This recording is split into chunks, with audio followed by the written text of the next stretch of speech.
Hello bachcho, let's see the question, and here the question is it possible to separate isomeric N-alkane and isoalkane by the fractional distillation? Explain with appropriate reasons.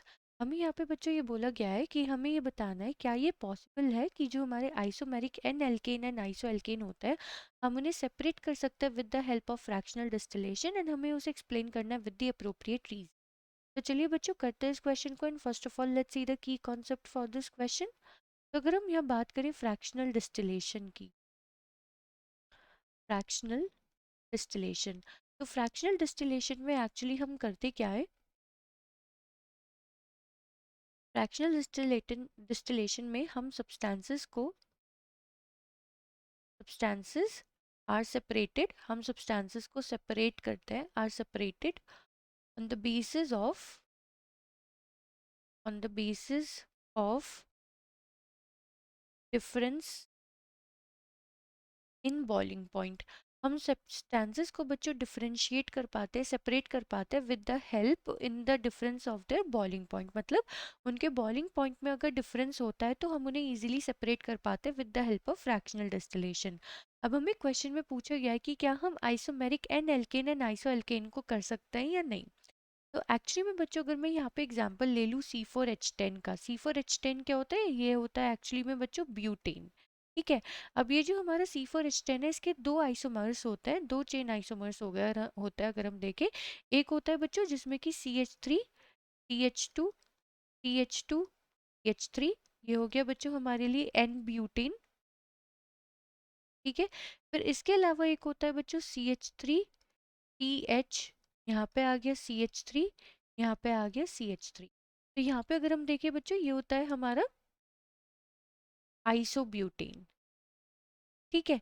तो इन्हीं इन्हीं isomers की बात हो रही है, n alkane and isoalkane की। ठीक है। तो अगर हम यहाँ पे एक चीज देखें बच्चों, ये जो हमारा एन ब्यूटेन है ये तो हो गया हमारा straight chain isomer, straight chain में, क्योंकि सारे कार्बन एटम्स कैसे प्रेजेंट है? स्ट्रेट चेन में प्रेजेंट है।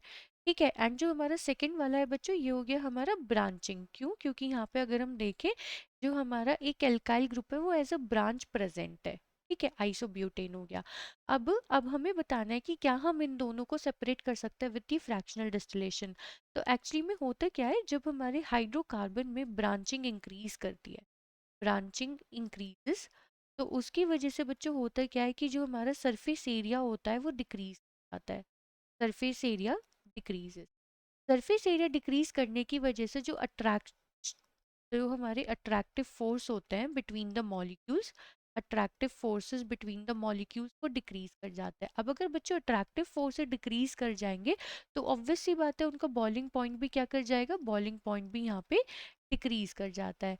तो जिसकी वजह से बच्चों अगर हम यहाँ पे देखें तो जो हमारा एन ब्यूटेन है, एन ब्यूटेन का जो बॉइलिंग पॉइंट होता है वो ज़्यादा होता है एज कंपेयर टू आइसोब्यूटेन।